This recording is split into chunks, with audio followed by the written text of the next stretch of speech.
Airtel के channel number के लिए ड्राई रन किया जा रहा है। अब 8 जनवरी से प्रदेश के साथ साथ देश भर के सभी जिलों में ड्राई रन शुरू किया जा रहा है, ताकि जल्द से जल्द महामारी का इलाज किया जा सके और लोगों को टीका देकर सुरक्षित किया जा सके। आपको बता दें कि 2 तारीख से वडोदरा के 7 जिलों के 19 सेंटर्स में डमी वैक्सीनेशन पहले से ही शुरू किया जा चुका है। ड्राई रन से मतलब है कि बिना वैक्सीन लगाए उस पूरी प्रक्रिया का पालन करना जो टीकाकरण के लिए की जानी है। ड्राई रन के जरिए प्रक्रिया की जांच की जाती है कि पूरा सिस्टम सही से काम कर रहा है या नहीं। राजधानी जयपुर, अजमेर, बीकानेर, बांसवाड़ा, करौली, भीलवाड़ा और जोधपुर के 19 सेंटर्स पर ड्राई रन पहले से ही किया जा रहा है। मुख्यमंत्री अशोक गहलोत ने भी प्रदेश वासियों को भरोसा दिलाया है कि वैक्सीनेशन में भी वडोदरा को अव्वल बनाएंगे। मैं सभी प्रदेश वासियों को आश्वस्त करना चाहता हूं कि हम प्रदेश को वैक्सीनेशन प्रक्रिया में भी देश भर में अग्रणी रखेंगे। राज्य सरकार की प्रदेश में बिना किसी परेशानी के तय समय में और केंद्र सरकार की गाइडलाइंस के मुताबिक वैक्सीनेशन की पूरी तैयारी है। आपको बता दें कि ड्राई रन का मकसद वैक्सीनेशन की प्रक्रिया में आने वाली खामियों को परखना है। वैक्सीनेशन के इस ड्राई रन में वास्तविक वैक्सीनेशन का इस्तेमाल नहीं किया गया, बल्कि इससे जुड़ी पूरी प्रक्रियाओं का वास्तविक आधार पर परीक्षण किया गया। महामारी को खत्म करने के लिए मुख्यमंत्री अशोक गहलोत ने अभी से वॉर 2.0 छेड़ दिया है।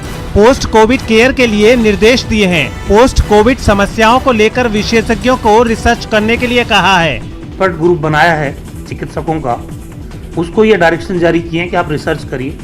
मुख्यमंत्री जी ने डायरेक्ट खुद ने व्यक्तिगत बात की है, उनको ऑनलाइन लिया गया है डीसी में और उनको ये कहा गया है कि आप रिसर्च करिए कि ये रीजन क्या है और इसके ट्रीटमेंट की व्यवस्था राजस्थान में सुनिश्चित करें। अब जरा ये भी जान लीजिए, आखिर पोस्ट कोविड इतनी सावधानी की जरूरत क्यों है और आखिर क्यों मुख्यमंत्री अशोक गहलोत को रिसर्च के निर्देश देने पड़े। राज्य सरकार का मेन उद्देश्य ये है कि कोविड की रिकवरी के बाद के अंदर किन किन सिस्टम पर कोविड का इफेक्ट हुआ है, जिसमें मुख्यतया रेस्पिरेटरी सिस्टम है। सरकार कोरोना को लेकर पूरी तरह अलर्ट है। अलर्ट उस समय भी थी जब वडोदरा में कोरोना ने पहला वार किया था। अलर्ट अब भी है जब पोस्ट कोविड केयर की जरूरत है। हमारे चिकित्सा संस्थानों में जो पोस्ट कोविड केयर क्लिनिक हमने शुरू किया है, चाहे उसमें मेंटल काउंसलिंग की बात हो, चाहे ये जो आफ्टर इफेक्ट्स हैं, जो खतरे हैं ठीक होने के बाद के, उनको आप बराबर चिकित्सक की निगरानी में रहें। यानी डरने की जरूरत नहीं, जरूरत है तो सावधान रहने की, क्योंकि वैक्सीन आने के बाद संक्रमण की चेन पर ब्रेक लगना तय है। बिगुल बज चुका है, ऐलान हो चुका है निकाय के रण 3.0 का, जिसमें 20 जिलों के 90 निकायों के लिए चुनाव होगा। 20 जिलों की 90 नगर निकायों के लिए चुनाव का ऐलान। 1 नगर निगम, 9 नगर परिषद और 80 नगर पालिका में चुनाव। 90 निकायों में 28 जनवरी को होगा मतदान। 31 जनवरी को होगी मतगणना। 29 लाख से ज्यादा मतदाता कर सकेंगे मत अधिकार का इस्तेमाल। 30,000 कार्मिक करवाएंगे चुनाव। चुनावी कार्यक्रम लागू होते ही सूबे में आदर्श आचार संहिता लागू कर दी गई है। यही नहीं, चुनाव आयोग ने चुनाव के लिए चुनावी खर्च सीमा भी तय कर दी है। नगर निगम सदस्य के लिए 2.5 लाख रुपए चुनावी खर्च सीमा तय। नगर परिषद सदस्य के लिए 1.5 लाख रुपए की सीमा तय। नगर पालिका सदस्य के लिए 1 लाख रुपए की सीमा निर्धारित। अब जरा ये भी जान लीजिए कि किन किन जिलों में निकाय के चुनाव हैं। अजमेर, बांसवाड़ा, बीकानेर, भीलवाड़ा, बूंदी, प्रतापगढ़, चित्तौड़गढ़, चूरू, डूंगरपुर, हनुमानगढ़, जैसलमेर, जालौर, झालावाड़, झुंझुनू, नागौर, पाली, राजसमंद, सीकर, टोंक और उदयपुर। राज्य निर्वाचन आयोग ने एक बार फिर प्रदेश वासियों से मतदान के दौरान कोरोना गाइडलाइन की पालन करने का अनुरोध किया है, ताकि लोकतंत्र के महापर्व को मजबूती मिल सके। आयोग ने अपील की है कि मतदाता सुरक्षित मतदान के लिए मास्क का प्रयोग करें और सोशल डिस्टेंसिंग की पूरी पालना करें। प्रदेश में हजारों पक्षी बेमौत मर रहे हैं, जिससे मुर्गी पालन व्यवसाय से जुड़े लोग भी आशंकित हैं। कोरोना के भीषण दौर में पहले ही अधमरा सा हो चुका मुर्गी पालन व्यवसाय अब बर्ड फ्लू की आशंका के चलते खासा भयभीत हो गया है। हमारे जो मुर्गी फार्म है उसमें बिल्कुल सेफ्टी है, वैक्सीनेशन टाइम पे होता है, पूरा रख रखाव है और हमारे जो ऊपर के डॉक्टर है बड़े, उनसे डेली बातचीत होती रहती है। भाव में भी कोई ऊपर नीचे नहीं है, सब बढ़िया है। अजमेर मुर्गी पालन का एक बड़ा हब है और पिछले एक सप्ताह के दौरान प्रति 100 अंडा भाव 500 के आसपास चल रहा है, जो इस सीजन के हिसाब से अच्छा माना जाता है। हालांकि मुनाफे के बीच पक्षियों के मरने की खबर विभाग और पोल्ट्री संचालकों को परेशान कर रही है। इसमें यही है, वैक्सीनेशन टाइम पे होनी चाहिए और सावधानी पूरी, मतलब कोई गाड़ी आ रही है सैनिटाइज होकर बाहर निकलेगी, आएगी जाएगी। कोई भी सामान आ रहा है, मक्का वक्का जो भी इनका आता है, उसके लिए अंदर घुसने से पहले फार्म में सैनिटाइज होते हैं टायर। अजमेर में अभी तक मुर्गियों से फैलने वाले वायरस या फिर मुर्गियों में किसी तरह के रोग की शिकायतें सामने नहीं आई हैं। उधर पिछले साल भी इस तरह से कौवा की मौत हुई थी और भोपाल से आई उनकी जांच रिपोर्ट में किसी तरह के बर्ड फ्लू की पुष्टि नहीं हुई थी। एक्चुअल कॉज ऑफ डेथ तो अभी हमें पता नहीं पड़ा है। गत वर्ष भी इस तरह की घटना हुई थी और उस समय हमने सैंपल भोपाल के लिए भी भिजवाए थे बर्ड फ्लू डायग्नोसिस के लिए, और बरेली IVRI भी भिजवाए थे। तो भोपाल से तो हमें बर्ड फ्लू की नेगेटिव रिपोर्ट प्राप्त हुई थी। इस तरह का वो में कोई बीमारी नहीं थी। मुर्गियों में होने वाला फ्लू वायरस H5N1 होता है, जबकि अभी तक कौवा की मौत के बाद हुई जांच में किसी भी इस तरह का वायरस नहीं मिला है। झालावाड़ से आई रिपोर्ट में H5 वायरस जरूर मिला है, लेकिन उसका सीधा असर मुर्गियों में होने वाले वायरस से नहीं है। बावजूद इसके कोरोना काल में हुए नुकसान से उबर रहा ये व्यवसाय काफी सावधानी के साथ फूंक कर आगे बढ़ रहा है। वो ट्रॉला लेकर निकला, रास्ते में एक मोड़ आया और ट्रॉला धड़ाम हो गया। रफ्तार ज्यादा थी और इस मोड़ पर ट्रॉला का ड्राइवर रफ्तार पर लगाम नहीं लगा पाया। जैसे ही ट्रॉला के ड्राइवर ने मोड़ने के दौरान ब्रेक लगाई, ट्रॉले का बैलेंस बिगड़ गया और वो धड़ाम से नीचे आ गिरा। ये तेज रफ्तार ट्रॉला जयपुर में ट्रांसपोर्ट नगर से दिल्ली की तरफ जा रहा था, लेकिन पाड़ा चौक के पास ट्रॉले की चपेट में आने से एक बाइक सवार युवक की मौके पर ही मौत हो गई।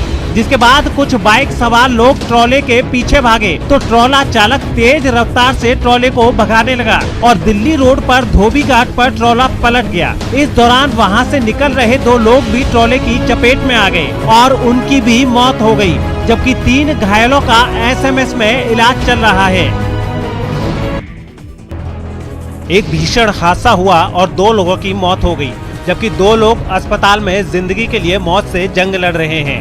भीषण हादसे की ये तस्वीरें सुजानगढ़ सालासर रोड की हैं। कार की हालत देखकर अंदाजा लगाया जा सकता है कि हादसा कितना भयानक रहा होगा। बताया जा रहा है कि इस कार को एक लोडेड ट्रेलर ने जबरदस्त टक्कर मार दी। पुलिया पर सामने से हुई इस टक्कर में कार के परखच्चे उड़ गए। मजबूत ट्रेलर भी बुरी तरह से क्षतिग्रस्त हो गया। इस कार में बजरंग, पवन सिंह, विजय मांडिया, नगेंद्र रणवा नाम के 4 युवक सवार थे। हादसे के बाद टीम हारे का सहारा ने घायलों को अस्पताल पहुँचाया। गंभीर रूप से घायल 23 साल के सुनील की एम्बुलेंस से अस्पताल ले जाते वक्त मौत हो गई, जबकि दूसरे घायल 25 साल के वीरेंद्र की इलाज के दौरान मौत हो गई, जबकि सोनू और संदीप का अस्पताल में इलाज किया जा रहा है। हादसा बेहद भीषण था। शुक्र है कि कार में सवारों की जान बच गई। कार की हालत देखकर अंदाजा लगाया जा सकता है कि हादसा कैसा रहा होगा। तस्वीरें अलवर जिले के बहरोड थाना क्षेत्र की हैं। यहाँ दिल्ली जयपुर हाईवे पर बहरोड के RTO ऑफिस के सामने ट्रक ओवरटेक करते समय पीछे से आ रही मारुति गाड़ी का संतुलन बिगड़ गया, जिसके बाद तेज रफ्तार कार डिवाइडर से टकरा गई और हाईवे पर पलट गई। इस हादसे में गाड़ी तो क्षतिग्रस्त हो गई, लेकिन गनीमत यही रही कि गाड़ी के एयर बैग खुल जाने से उसमें बैठा एक लड़का और लड़की की जान बच गई। हादसे के बाद हाईवे पर कुछ देर के लिए जाम भी लग गया और लोगों की भीड़ जमा हो गई। लोगों ने किसी तरह गाड़ी को सीधा किया और फिर गाड़ी में बैठे दोनों घायलों को बाहर निकाला। हादसे की सूचना पर बहरोड पुलिस भी मौके पर पहुंची और घायलों को 108 की सहायता से अस्पताल में इलाज के लिए भर्ती करा दिया। पहले इस स्टंट को देखिए।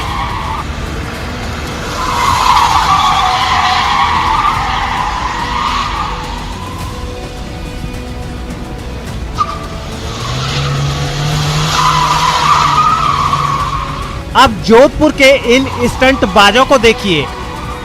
मौका जन्मदिन का था, लेकिन बर्थडे की पार्टी करना 5 दोस्तों को भारी पड़ गया और अब ये पुलिस की गिरफ्त में है। मिर्ची गेट के रहने वाले रमीज राजा का 4 जनवरी को जन्मदिन था, लिहाजा उसने अपने 5 दोस्तों को जन्मदिन की पार्टी दी।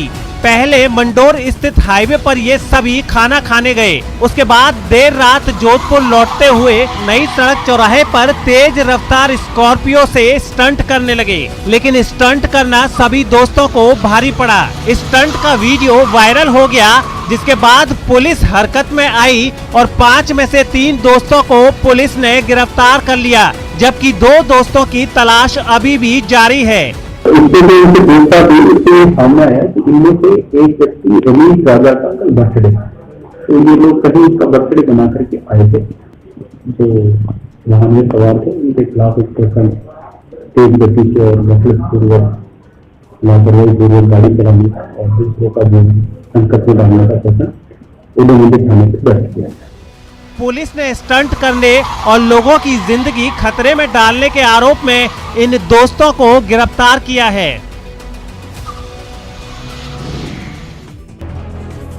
आधी रात को कार की तरफ भाग रहे इन 2 शख्स को आप देखकर सोच रहे होंगे कि आखिर ये इस तरह क्यों भाग रहे हैं। तो हम आपको बता दें कि ये रात के वो शातिर चोर हैं जो ऐसी जगहों को निशाना बनाते हैं जहां आराम से अपने मंसूबों को अंजाम दे सकें। ये सीसीटीवी टोंक का है, रात के 1:30 बजे है, जिस वक्त शहर के लोग आराम से चैन की नींद सो रहे थे, उसी रात के सन्नाटे में ये चोर अपने इरादों को